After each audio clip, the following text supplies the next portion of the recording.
ഈ വിമാനം സമുദ്രത്തിൽ തകർന്നു വീണു. പക്ഷെ വിമാനത്തിന്റെ ക്യാബിനുള്ളിൽ വെള്ളം കയറിയില്ല. യാത്രക്കാരെല്ലാം സുരക്ഷിതരായിരുന്നു. ആദ്യം അവർക്ക് സന്തോഷം തോന്നിയെങ്കിലും വിമാനം ഇപ്പോൾ 100 കണക്കിന് മീറ്റർ ആഴത്തിൽ വെള്ളത്തിനടിയിലാണെന്ന കാര്യം അവർ അറിഞ്ഞില്ല. അകത്തുള്ള ഓക്സിജൻ തീർന്നു പോയാൽ എല്ലാവരും മരിക്കും. അതിലും മോശമായ കാര്യം, സിഗ്നലുകൾ വേറെ സ്ഥലത്തെത്താൻ കഴിയാത്ത അത്ര ആഴത്തിലായിരുന്നു അവർ. വിമാനം കാണാതായ വിവരം വിമാനത്താവള അധികൃതർ അപ്പോഴും അറിഞ്ഞിരുന്നില്ല. അപ്പോഴാണ് വിമാനത്തിന്റെ ജനലിലൂടെ വെള്ളം ചോർന്നു വരുന്നത് ഒരാളുടെ ശ്രദ്ധയിൽപ്പെട്ടത്. അവർക്ക് ഇനി കാത്തുനിൽക്കാൻ കഴിയില്ലായിരുന്നു. ക്യാപ്റ്റൻ അപകടസാധ്യതയുള്ള ഒരു പദ്ധതി ആലോചിച്ചു. ക്യാപ്റ്റനും സഹായിയും വേഗത്തിൽ ലൈഫ് ജാക്കറ്റുകൾ ധരിച്ചു. ക്യാപ്റ്റൻ വാതിൽ തുറക്കാനുള്ള ബട്ടൺ അമർത്തിയ ഉടനെ വെള്ളം ഉള്ളിലേക്ക് ഇരച്ചുകയറി. വെള്ളത്തിന്റെ ശക്തിയിൽ സഹായിക്ക് ബോധം നഷ്ടപ്പെട്ടു. ക്യാപ്റ്റൻ വേഗത്തിൽ തന്റെ ഓക്സിജൻ മാസ്ക് അഴിച്ച് സഹായിക്ക് നൽകി. എന്നാൽ ഒരു നിമിഷത്തിന് ശേഷം എന്തോ കുഴപ്പമുണ്ടെന്ന് അദ്ദേഹം മനസ്സിലാക്കി. സഹായി അപ്പോഴേക്കും മരിച്ചിരുന്നു. ക്യാപ്റ്റൻ അതീവ ദുഃഖിതനായെങ്കിലും മറ്റുള്ളവരെ രക്ഷിക്കാനായി അദ്ദേഹം അവിടെ നിന്നും നീങ്ങി.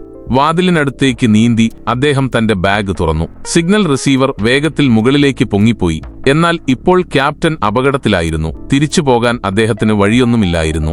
അതിനാൽ തന്റെ സർവ്വശക്തിയും ഉപയോഗിച്ച് അദ്ദേഹം മുകളിലേക്ക് നീന്തി. ബോധം മറയുന്നതിന് തൊട്ടുമുമ്പ് അദ്ദേഹം കടലിന്റെ മുകളിലേക്ക് എത്തി. എന്നാൽ വരാനിരിക്കുന്ന യഥാർത്ഥ പ്രശ്നത്തെക്കുറിച്ച് അവർക്ക് യാതൊരു അറിവില്ലായിരുന്നു. സബ്സ്ക്രൈബ് ചെയ്താൽ നാളെ കാണാം.